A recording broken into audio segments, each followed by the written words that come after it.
जय श्री कृष्ण, हरिओम, राधे राधे, जय योगेश्वर।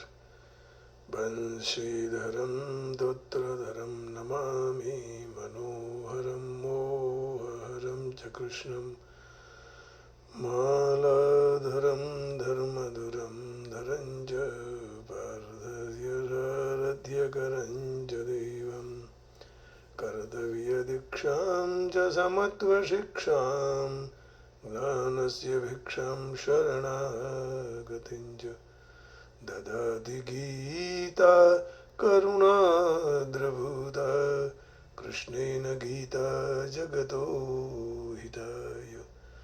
श्रीमद् भगवद गीता जी अध्याय 18वां और श्लोक पहला है।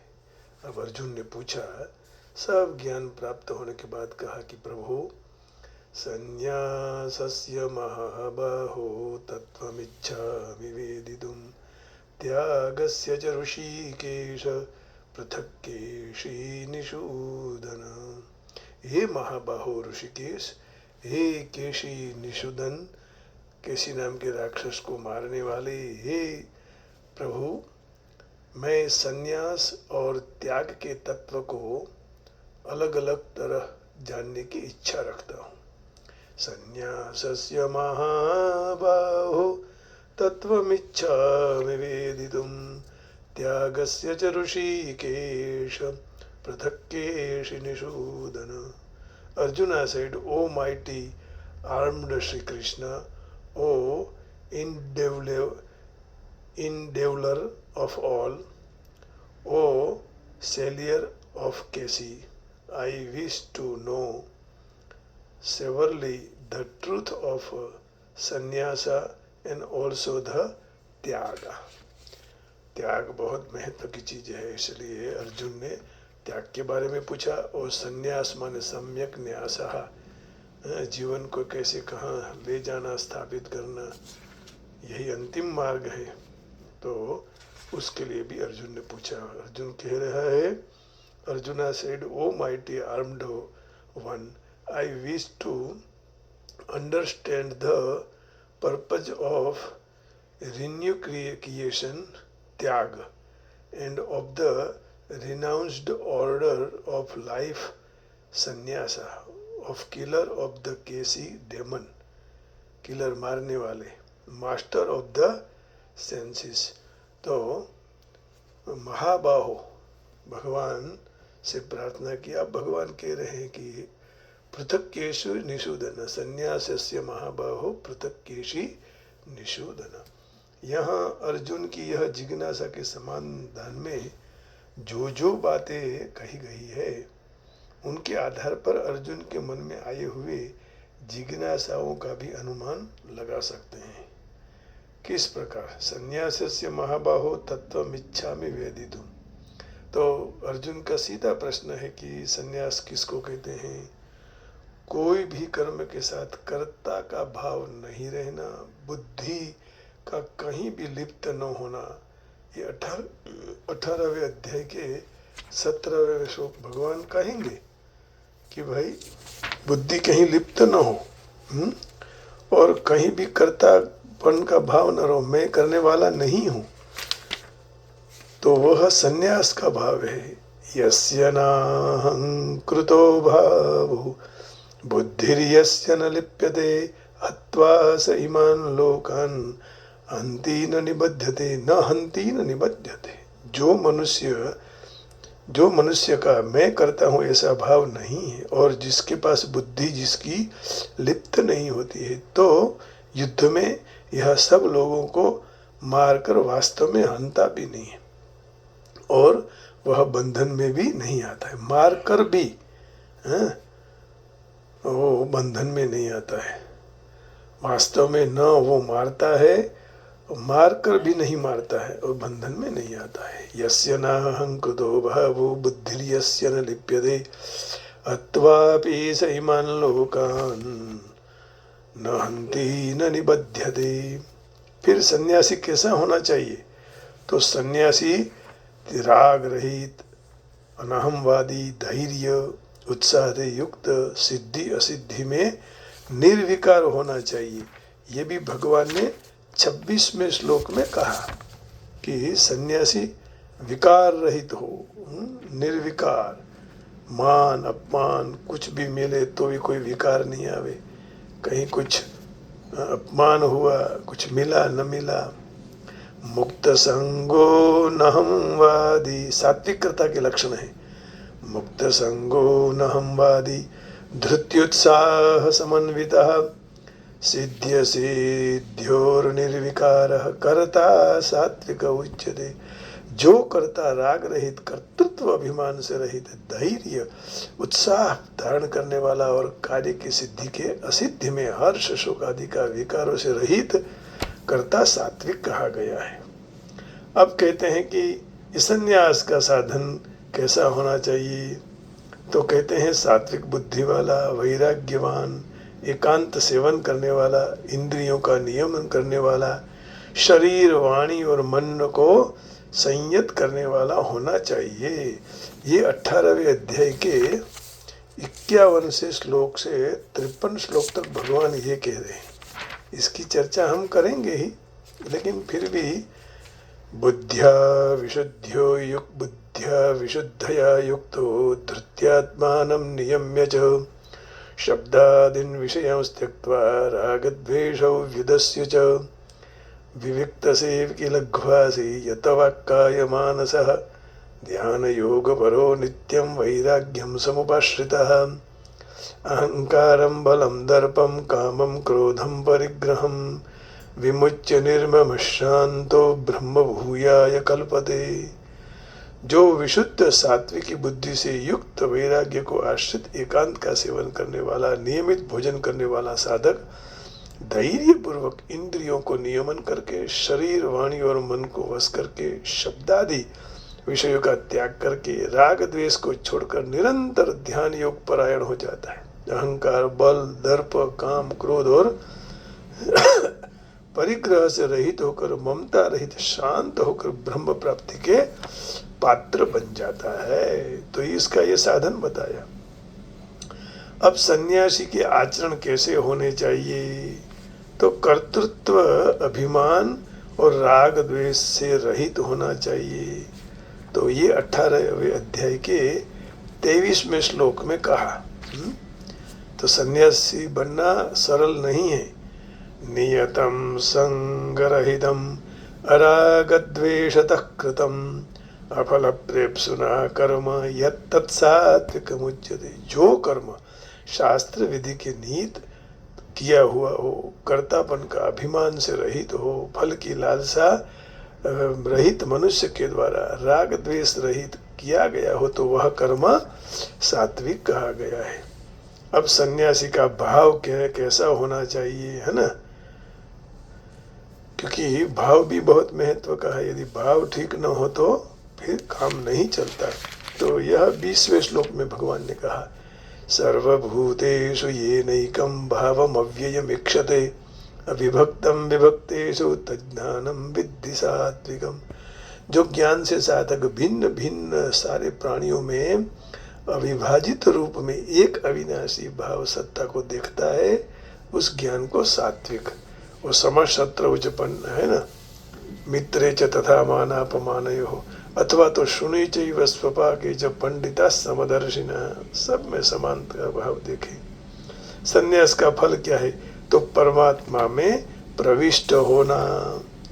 भक्त्या माम अभिजानाति यावान्यश्चामि तत्त्वतः ततो माम तत्त्वतो ज्ञात्वा विशते तदनंतरम। माने पराभक्ति के द्वारा मुझे जितना हूँ मैं, जितना हूँ और जो हूँ मैं, उस तत्व को पूरा जान ले, फिर भक्ति के प्रभाव से मुझे मेरे तत्व को जान ले, तो तत्काल में वह मुझे प्रविष्ट हो जाता है। संन्यास लेना माने भगवान में प्रविष्ट होना, भगवान को प्राप्त होना। लेकिन भक्त्या, भक्ति के साथ, पराभक्ति, भक्तिरेव गरीयसी मोक्ष साधन सामग्र्याम भक्तिरेव गरीयसी भक्त्या माम अभिजानाति यावान्यश्चामि तत्त्वतः ततो माम तत्त्वतो ज्ञात्वा विशते तदनन्तरम। त्यागस्य च ऋषिकेश पृथक, त्यागस्य च ऋषिकेश पृथक केश निषूदन। त्याग किसको कहते हैं, तो कर्म और कर्मफल की आसक्ति का त्याग करके कर्तव्य कर्म करना है। तो भगवान इसी अध्याय के 6वें श्लोक में बताते हैं, एतान्यपि तु कर्माणि संगम त्यक्त्वा फलानि च कर्तव्यानि मे पार्थ निश्चितं मतमुत्तमम्। हे पार्थ, यज्ञ दान तप रूपी कर्मों को और दूसरे भी कर्मों को आसक्ति रहित फल का त्याग करके करना चाहिए। यह मेरा निश्चित किया हुआ उत्तम मत है। निश्चितम मतम उत्तमम। अब त्यागी कैसा होना चाहिए? तो कर्म फल का त्याग होना चाहिए, वह त्यागी है ना। नहीं देह भृता सक्यम त्यक्तुम कर्मण्य शेषतः यस्तु कर्म फल त्यागी सत्यागी इत्यभिधीयते। क्योंकि शरीरधारी मनुष्य के द्वारा संपूर्ण कर्मों का त्याग करना कठिन है, शक्य नहीं है। इसलिए जो कर्म का फल का त्याग करते हैं वही त्यागी है।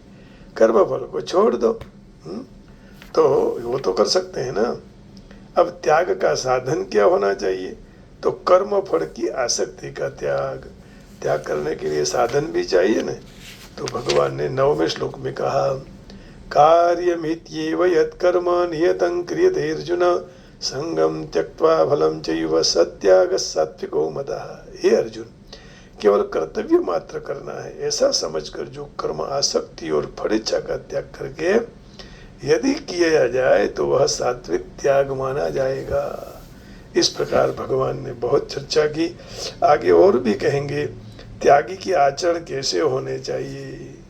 अकुशल कर्म का द्वेष नहीं करना, कुशल कर्म में आसक्त नहीं होना। न द्वेष्ट्य कुशलं कर्म कुशलेनानुसज्जते त्यागी सत्म समाविष्टो मेधावी छिन्न संशय। जो अकुशल कर्म से द्वेष नहीं करता और कुशल कर्म में आसक्त नहीं होता तो वह त्यागी बुद्धिमान, संशय रहित और अपने स्वरूप में स्थित है।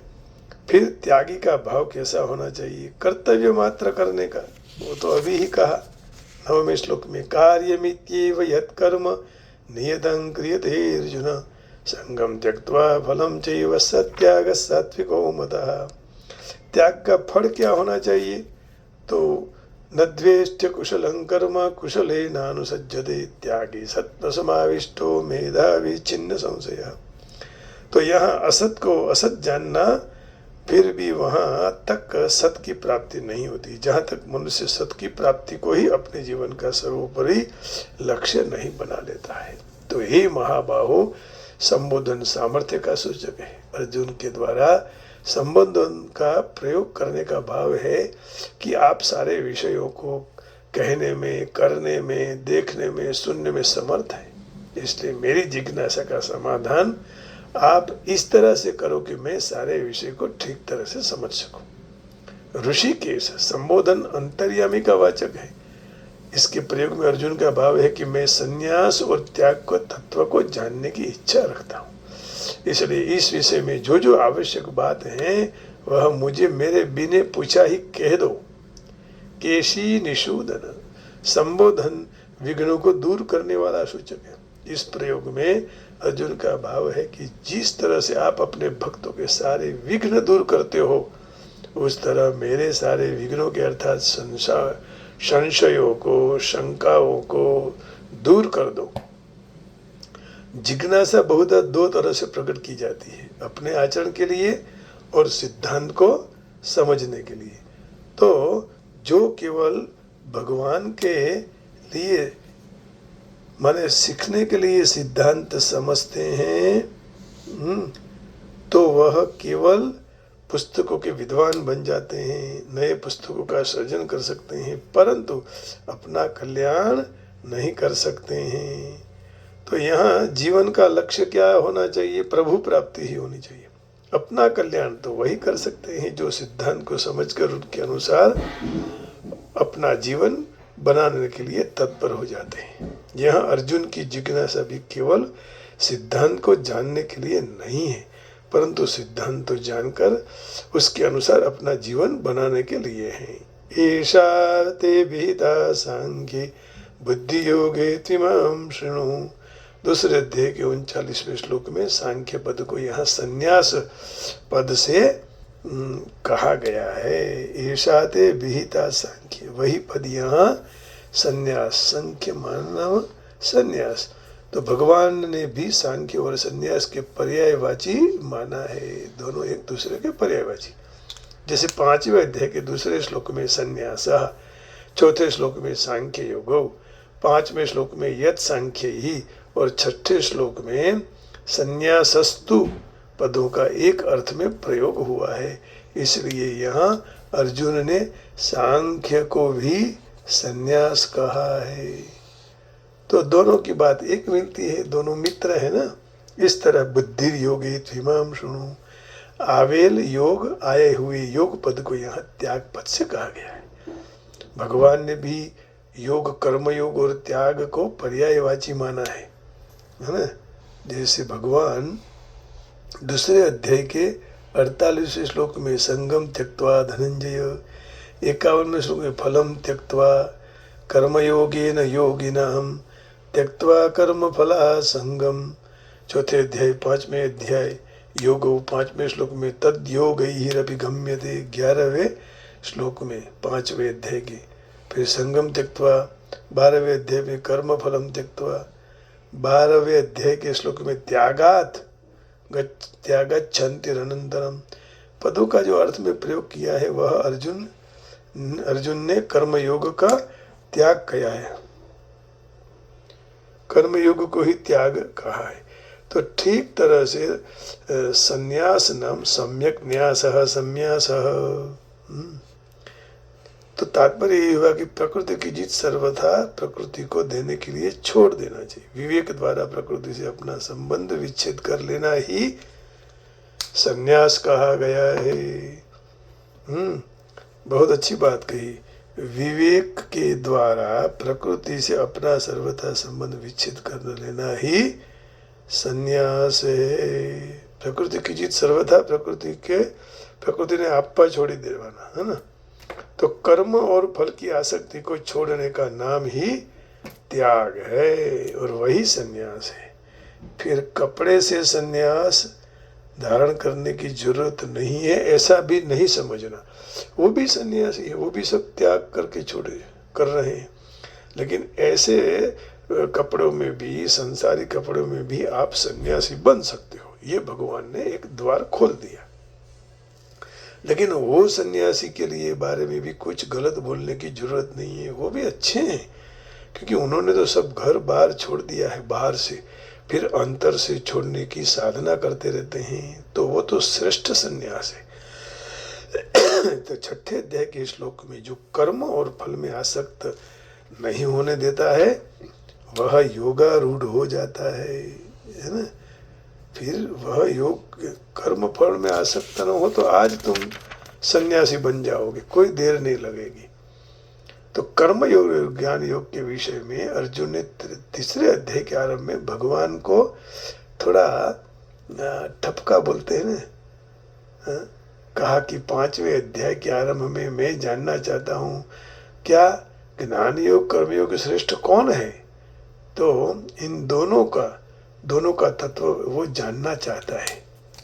कर्मयोग तीसरे अध्याय के आरंभ में भी बोला ना अर्जुन कि व्यामी श्रेणी व वाक्य न यथा मोह यसीव में, मुझे आप मोहित कर रहे हो, कौन सा अच्छा मार्ग है वो आप मुझे बताइए क्योंकि मैं भ्रमित हो रहा हूँ।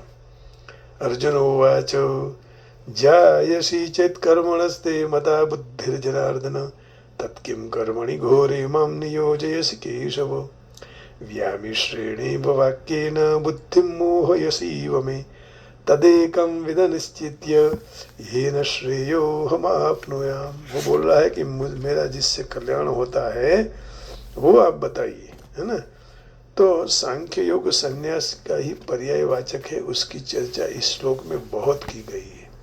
थोड़ी बहुत हम यहाँ करेंगे। अभी दूसरे अध्याय के 39वें श्लोक में जो यहाँ एषाते विहिता सांख्ये, एषाते विहिता सांख्ये बुद्धिर्योगे त्विमां शृणु बुद्धिया युक्तो यया पार्थ कर्म बंधम प्रहास्यसि। हे पार्थ, यह सम बुद्धि तेरे लिए पहले सांख्य योग में कही गई है। अब कर्म योग के विषय में सुन।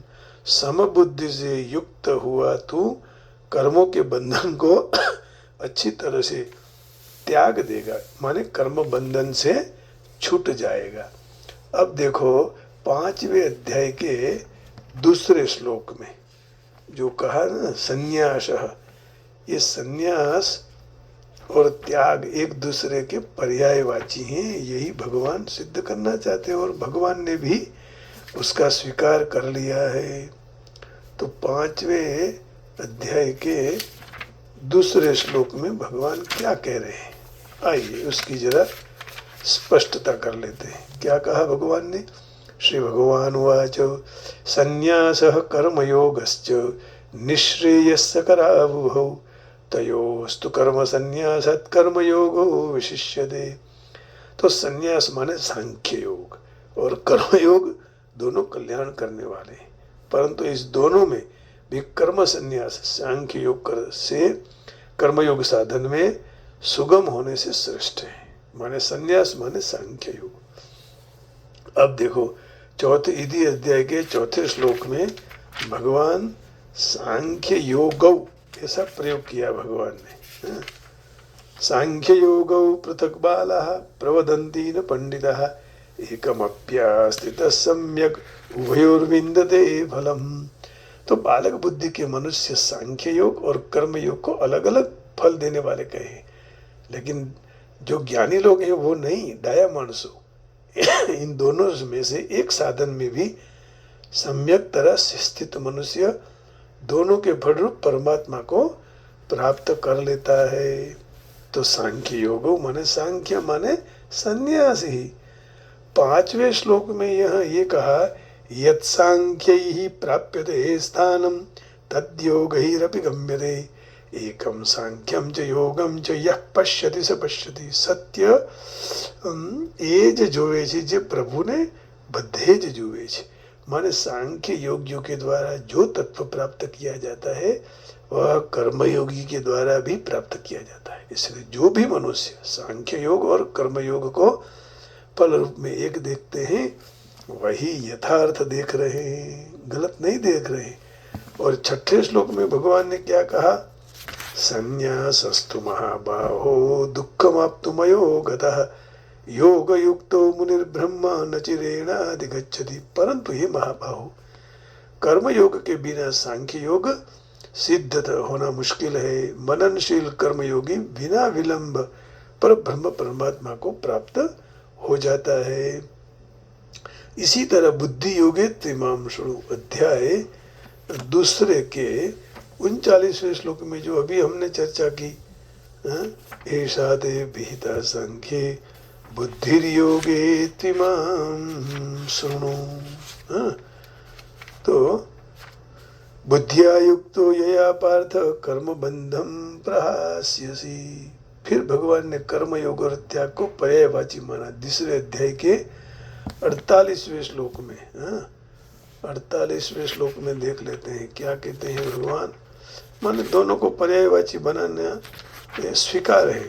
योगस्थः कुरु कर्माणि संगम त्यक्त्वा धनंजय सिद्ध सिद्ध्यो समो भूत्वा समत्वम योग युच्यते। हे धनंजय, तो आसक्ति को छोड़कर सिद्ध और असिद्ध में समबुद्धि रखकर योग स्थिति में होकर कर्तव्य कर्म कर, क्योंकि समत्व यही योग कहा गया है।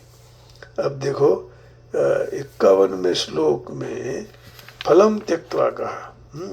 कर्मजं बुद्धि युक्ता ही फलम त्यक्त्वा मनीषिणः जन्म बंध विनिर्मुक्तः पदम गच्छन्ते नामयम्। फलम त्यक्त्वा, क्योंकि समबुद्धि से युक्त ज्ञानी साधक कर्म से उत्पन्न होने वाले फल का अर्थात संसार मात्र का त्याग करके जन्म रूपी बंधन से मुक्त होकर निर्विकार पद को प्राप्त हो जाते हैं।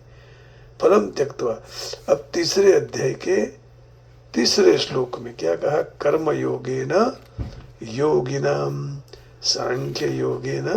देखो लोकेस्मिन् द्विविधा निष्ठा पुरा प्रोक्ता मया नघ ज्ञान योगेन सांख्यानम कर्म योगेन योगिनम। अब चौथे अध्याय के 20वें श्लोक में भगवान क्या कह रहे हैं? चौथा अध्याय और 20वां श्लोक। तो सब जगह भगवान आगे बोल चुके हैं, कह चुके हैं। त्यक्त्वा कर्म फला संगम नित्य तृप्तो निराशयः कर्मण्यभिप्रवृत्तोपि नैव किंचित करोति सः। करते हुए भी कुछ वह नहीं करता है। तो इस प्रकार जहाँ जहाँ ये सब शब्दों का उच्चारण किया वहाँ भगवान कहना चाहते हैं कि कर्मयोग और संन्यास और सांख्य ये दोनों पर्यायवाची हैं। यही भगवान ने सिद्ध कर दिया। तो जितना हमें त्याग करने का मन होगा, त्याग करने का हम सोचेंगे, आगे बढ़ेंगे, तो जरूर से हम भगवान को प्राप्त कर पाएंगे और हमारा संन्यास सांसारिक कपड़ों में भी सिद्ध हो जाएगा। इसलिए बस इसी रास्ते पर चलने का हम प्रयत्न करेंगे कि प्रभु हमें ऐसी वृत्ति दो कि हम त्याग कर सकें और इस त्याग से हमारा जीवन मंगल हो जाए। तो ऐसे कपड़े में भी हम सन्यासी हो जावे। कपड़े का महत्व यहाँ भगवान ने कुछ बोला, इसके बारे में कहा ही नहीं है। भगवान ने तो यही कहा कि भाई त्याग करो और सन्यासी हो जाओ। उसके लिए भगवान का हम कीर्तन करेंगे कि प्रभु हमें आप ऐसी कृपा करो हम पर कि हम आपके कई नामों को लेकर हम मंगल हो जाए।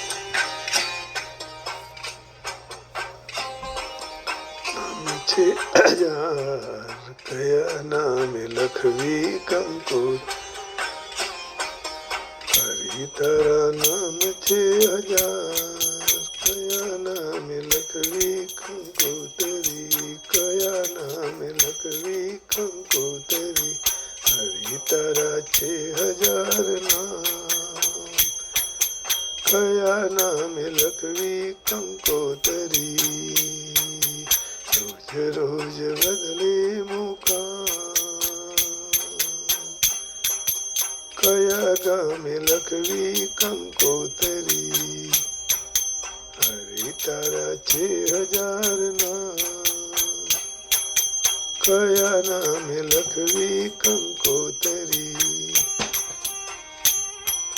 कृष्ण बोलो राधे बोलो, राधे राधे राधे राधे राधे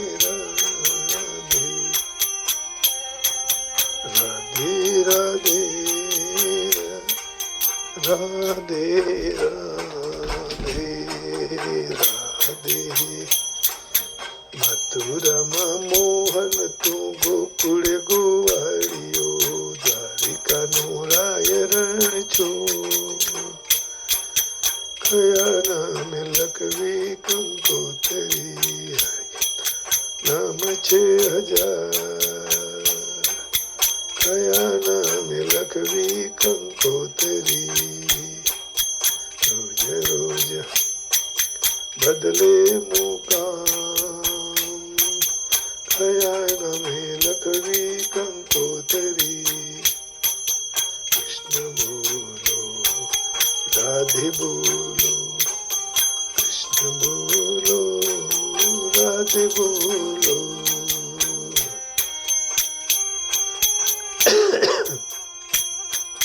राधे राधे राधे राधे, कृष्ण कृष्ण राधे राधे राधे।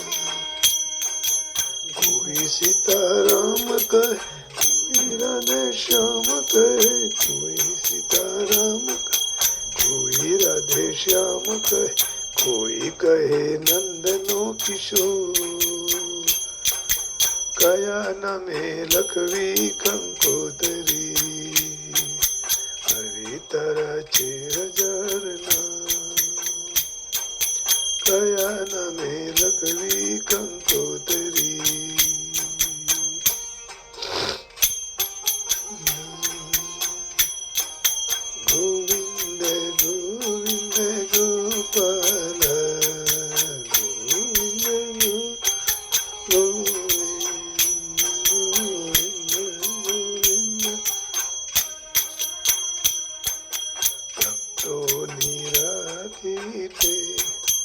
રૂપ ધર્યા તે આને ભક્તોની રાખી તે અંતે તો એકનો એક કયા નામે લખવી કંકોતરી તારા નામ છે હજાર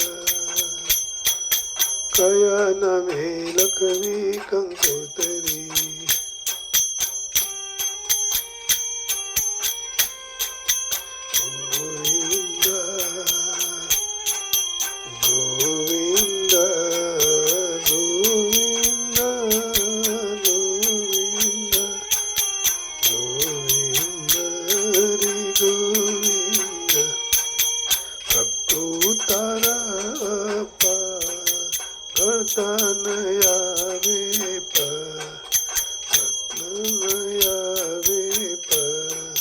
પહોંચે ન પૂરો વિચાર કયા નામે લખવી કંકોતરી હરિતા છે હજાર નામ